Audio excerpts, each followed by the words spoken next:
세금 컨설턴트 김민주 세무사입니다. 자, 오늘은 창업 시에 초기 사업 자금이 어떤 식으로 세무적으로 처리가 될 수 있는지 그 처리 방법에 대해서 한번 살펴보는 시간을 갖도록 하겠습니다.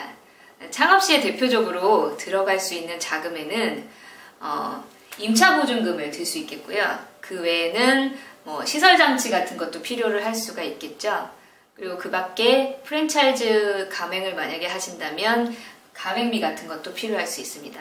자, 이런 것들이 세법적으로 어떤 식으로 비용 처리가 될 수 있고 어떤 거는 비용 처리가 되지 않는지 이런 것들을 알아두시면 나중에 세금을 낼 자금 계획을 세우시는데도 도움이 될 수가 있겠죠. 네, 그래서 먼저 임차보증금 한번 보시면요. 임차보증금 같은 경우에는 자산 항목이시기 때문에 비용 처리가 되지 않습니다. 임차보증금은 나중에 돌려받는 돈이시죠.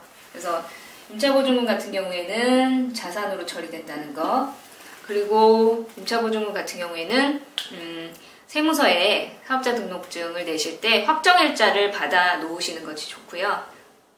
그래서 확정일자를 받아 놓으시게 되면 상가임대차 보호법에 적용을 받으실 수도 있고 임대료 상승률에 제한을 받으실 수도 있기 때문에 확정일자 꼭 받아 놓으시는 것이 좋겠습니다. 자, 그리고 그 시설장치 같은 경우에는 이것도 자산 항목이기는 합니다. 자산 항목이기는 하지만 자, 임차보증금 같은 경우에는 비용 처리 안 되시고요. 시설장치 같은 경우에는 자산으로 계상을 했다가 장부에 자산으로 잡아놨다가 4년에서 6년에 걸쳐서 감가상각이라는 형태로 나누어서 비용 처리가 가능하십니다. 자, 그러면 결과적으로 내가 수천만 원의 시설장치가 들었다고 하면 그거에 대해서 비용 처리가 가능하시기 때문에 연도에 나누어서지만 비용 처리가 가능하시기 때문에 그에 따른 절세 효과를 보실 수가 있다는 거죠.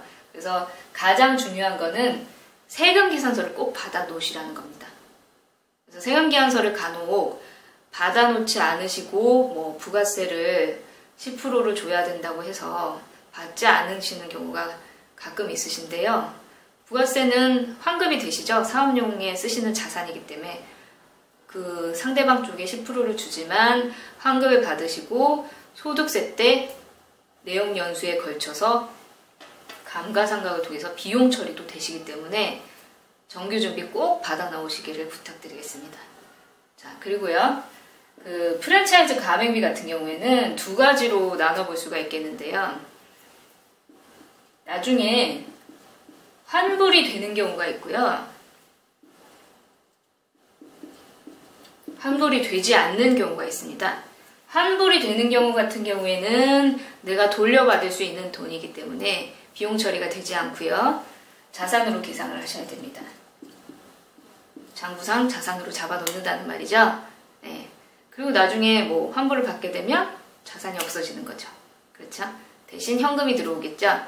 그리고 환불을 받지 못하는 경우에는 비용 처리가 가능합니다. 소멸되는 비용 성격이기 때문에 비용 처리가 가능하시다.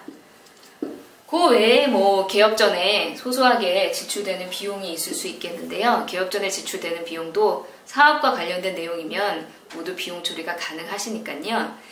영수증을 꼼꼼히 챙기시고 모아두시고 그리고 정규준비이라고 하면 세금계산서, 계산서, 신용카드 영수증 그리고 현금 영수증 들 수 있겠죠. 정규 영수증을 꼭 받아 놓으시는 것이 필요하겠습니다.